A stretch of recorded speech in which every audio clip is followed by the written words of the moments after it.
ನಾವು ಮಾಡ್ತೇವೆ. ಅದ್ರ ಬಗ್ಗೆ ನಾನು ನಿಮ್ಮ ನಡುವೆ ಚರ್ಚೆ ಮಾಡಕ್ಕೆ ಬಯಸೋದಿಲ್ಲ. ನಾನು ಆ ವಿಷಯದಲ್ಲಿ ಯಾವುದೇ ವಿಷಯವನ್ನು ನಿಮ್ಮ ನಡುವೆ ಚರ್ಚೆ ಮಾಡಕ್ಕೆ ಬಯಸೋದಿಲ್ಲ. ಬೆಂಗಳೂರಿಗೆ ವಾರಕ್ಕೆ 2 ದಿವಸ 3 ದಿವಸ ಬರ್ತಾನೆ ಇರ್ತೀನಿ.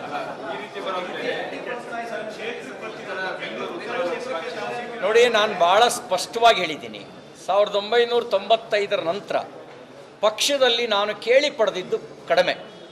ಪಕ್ಷ ಏನು ನಿರ್ಣಯ ಮಾಡುತ್ತೆ ಅದರಂತೆ ನಡೆದಿರೋದು ಜಾಸ್ತಿ. ನನ್ನ ಜವಾಬ್ದಾರಿ, ನನ್ನ ಕೆಲಸ ಪಕ್ಷವನ್ನು ಸಂಘಟಿಸೋದು, ಪಕ್ಷಕ್ಕೆ ಶಕ್ತಿ ತುಂಬೋದು.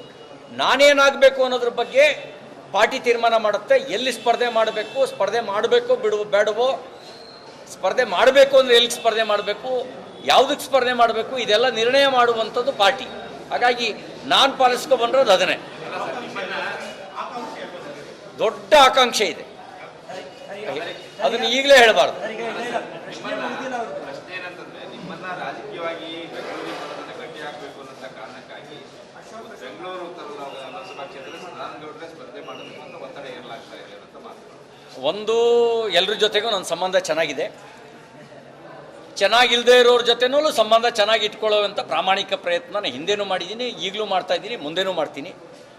ಇದ್ರ ಮೇಲೆ ಅನಂತಕುಮಾರ್ ಅವರು ಯಾವಾಗಲೂ ಒಂದು ಮಾತು ಹೇಳೋರು, ಬಾರದು ಬಪ್ಪದು, ಬಪ್ಪದು ತಪ್ಪದು ಅಂಥೇಳಿ ವಿಸ್ತರಿಸಿ ಹೇಳೋರು. ಕಟ್ಟಾಳುವಾದರೂ ಇಲ್ಲ, ಕಡುಜಾಣನಾದರೂ ಇಲ್ಲ, ಕಾಡಿದರೂ ಇಲ್ಲ, ಬೇಡಿದರೂ ಇಲ್ಲ, ಸೃಷ್ಟೀಶ ಜಗದೀಶ ಕಾಗಿನೆಲೆಯಾದಿ ಕೇಶವ, ಕೊಟ್ಟರೆ ಉಂಟು, ಇಲ್ಲದೆ ಇದ್ದರೆ ಇಲ್ಲ. ಇನ್ನೇನಾದ್ರು ಪ್ರಶ್ನೆ ಇದೆಯಾ?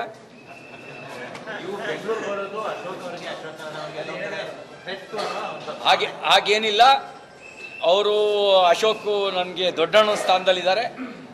ದೊಡ್ಡಣ್ಣ ಯಾವಾಗಲೂ ತಮ್ಮನ ಬಗ್ಗೆ ಪ್ರೀತಿ ಇಟ್ಕೊಂಡಿರ್ತಾರೆ. ಅಶ್ವಥ್ ನಾರಾಯಣ ನಮ್ಮ ನೆಂಟ, ಅವ್ರ ಸಂಬಂಧ, ಅವ್ರಿಗೆ ಹೆಣ್ಣು ಕೊಟ್ಟಿರೋದೇ ನಮ್ಮೂರಿನ ಹೆಣ್ಣು.